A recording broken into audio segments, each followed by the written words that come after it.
Watch this. Elisha says, I'm going to help you. But I need, give me some music. When you get a chance, you read the text. He said, get somebody to play some music for me. Because music will soothe him.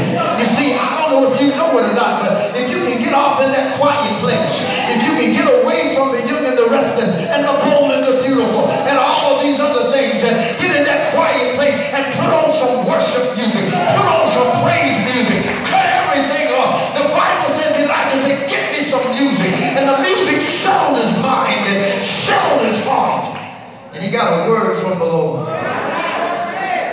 Turn to somebody and tell them, I came to get a word from the Lord. Service has been good tonight, but I want you to get this in your mind. I don't care how good the music is. I don't care how many tambourines, B3 Hammonds, whatever instruments they have. You need a word from the Lord. Doesn't have to be from the pulpit, but you need a word from the Lord. When you in the morning, you need a word from the Lord. When you got to make some decisions in your life, you need a word from the Lord. When folks try to give you hell on your job, you need a word from the Lord. When your money is funny and your change is strange, you need a word. Elijah,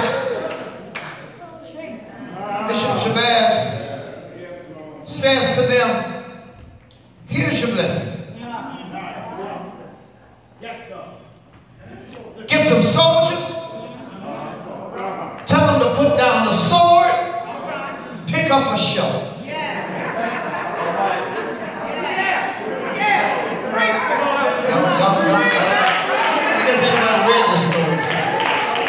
Elijah told the three kings, get your soldiers to dig some ditches, dig some trenches in the valley. It's hot, it's arid, it's rugged, it's hot, they're already sweating, but you dig some ditches. In other words, I'm going to bless you, but I got to check your obedience.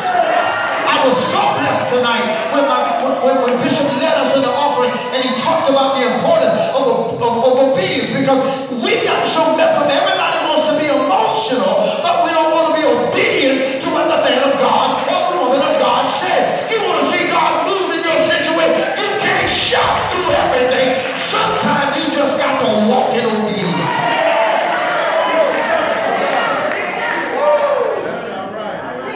So they dug the ditches. They dug the ditches. God said through the man of God, I'm going to send you some water, but there will be no sound of wind, no sound of storm. In other words, you're going to get some silent rain. See, when we think of rain, we think of clouds and thunder and lightning and the wind. God says, I'm not going to do it that way. But if y'all obedient to what I tell you to do, don't worry, because I'm going to take care of your situation. Slap somebody and tell them right now, he ain't got to tell you how he's going to do it. Just trust him to know that when he gets ready. I had somebody that felt like praising God. You know what? Can we just take 5 seconds? Turn to somebody and ask them right now, has the Lord ever sent you some latter rain? Has God ever sent you a shower? Has the Lord ever blessed you with a thunderstorm of blessing? Has he ever blessed you with a rain shower of healing? Has he ever blessed you?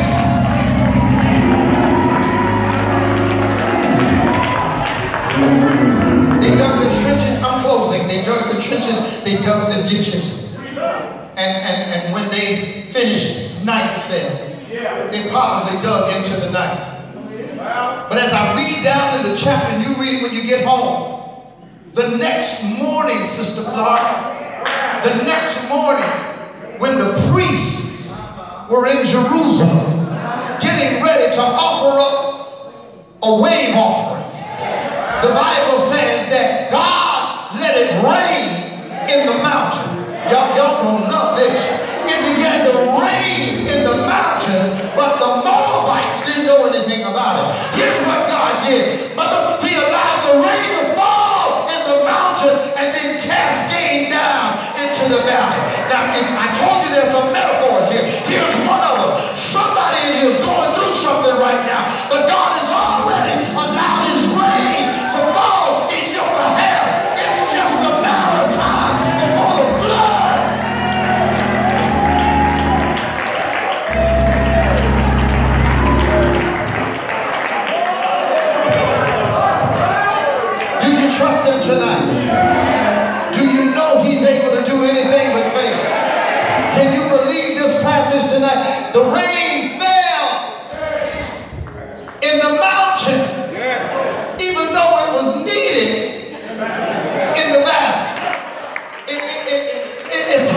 the wealth of the wicked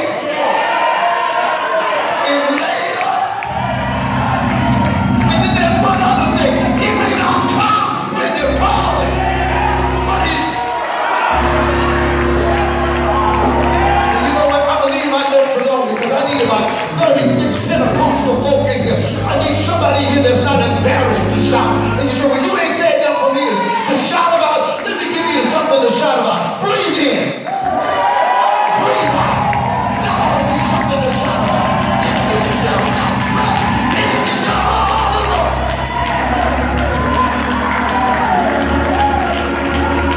The Bible says that while the priests were giving the offering early the next morning, the rain that had fallen in the mountains began to come down into the valley. And every ditch that was empty last night got filled this morning. Every trench that was empty last night was full in the morning. Somebody tell me, in the morning, my ditch is going to be full. They were able to drink. They gave water to the cattle, water to the beast, and they were able to sustain themselves. Now that ought to be enough to go home with. I've been pastoring a couple of weeks now. You know what I've learned over the years? Eric Mason taught me this. Not only will God give you bread, but every now and then he'll put a little jelly, a little butter, he'll toast it, he'll put some jam on it.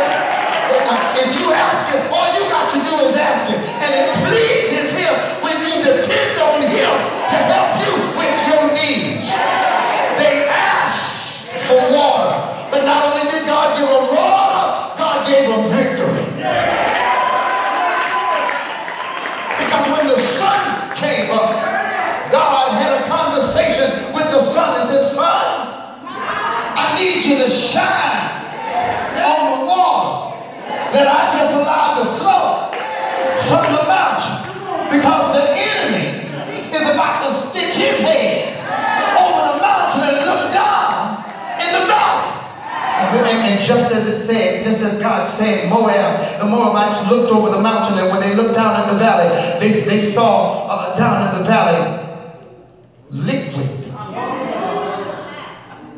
And I'm sorry, I'm from the country. I always thought water was clear. But when they looked down, all they saw was red.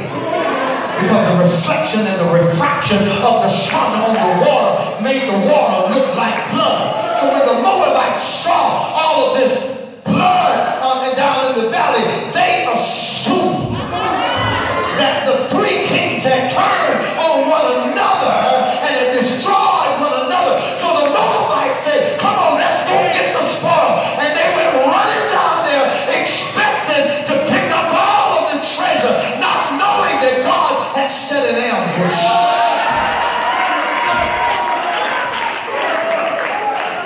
They came down, and Israel, Judah, and Edom was able to defeat the Moabites and send them back to Moab. Now, they didn't complete the assignment because they should have wiped everything out. But we're going to stop right there.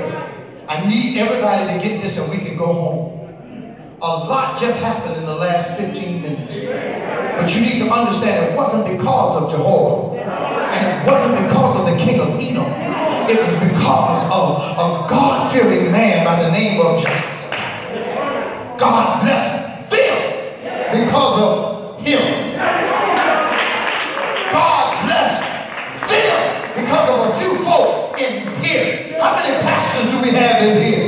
Your city can be blessed. Your community can be blessed. Your neighborhood can be blessed because of what you're doing in the house of God. Now, can I get contemporary just for a minute? I know I'm supposed to be in a saintly setting and we got on our Episcopal garb, but let me tell you something. When the doors of those churches come open, you can't turn up your nose at people that come to your church because they don't dress like you. You see,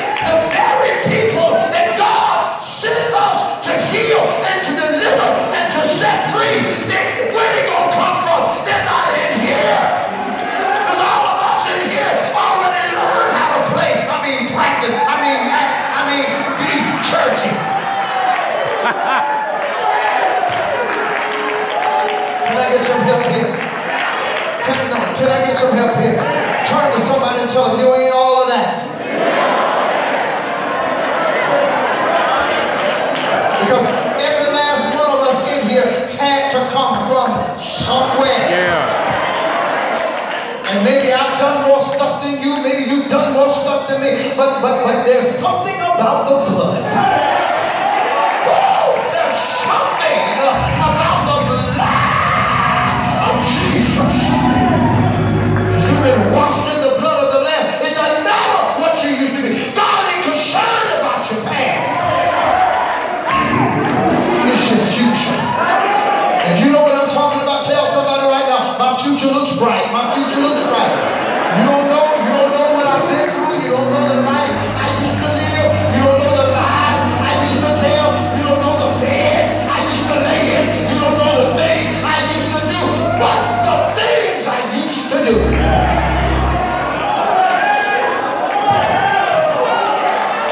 I just wonder if Jehoram ever recognized the fact that he just walked in victory because of the company. Were it not for Jehoshaphat, were it not for grandma, were it not for somebody who took a chance on you when you was languishing nowhere, if it wasn't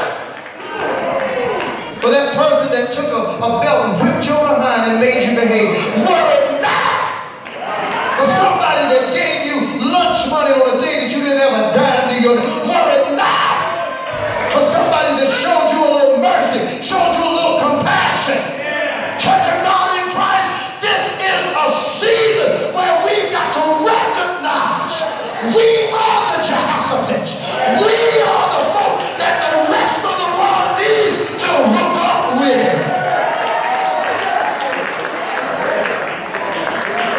And if that don't work, well, there's one other if it wasn't. His name starts with a J too. If it wasn't for Jesus, there'd be no preacher tonight. If I ain't gonna close this by myself. I just want you to look at somebody and tell them, you know what? If it wasn't for the Lord, I wouldn't be in church tonight. And if you're sitting next to somebody there back in a room, shoot them in the elbow in the side and say, you know what? If it wasn't for the Lord, I'd still be drinking. If it wasn't for the Lord, I'd still be smoking weed. If it wasn't for the Lord, I'd have babies all over the place. If it wasn't for the Lord, if it wasn't for the Lord, your life would not have been turned. If it wasn't for the Lord on my side, tell me, where would I be? Anybody in here tonight want to give God a little praise? Is there anybody here tonight want to tell God thank you? I've been trying to hold it toward the end of the service, but I need 18 folk that's not embarrassed to take one hand and lift it up to heaven and tell God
if it wasn't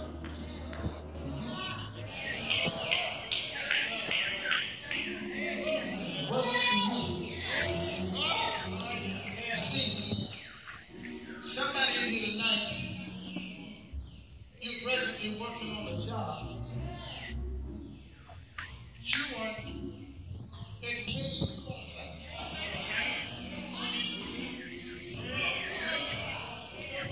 Somebody in here right now holding back a praise.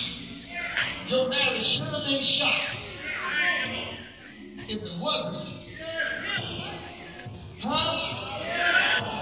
Can anybody testify that you had to pull back the pillows on the sofa looking for change to try to put some money in the tank to have enough gas to get to work? And you just like to throw it up on a 10?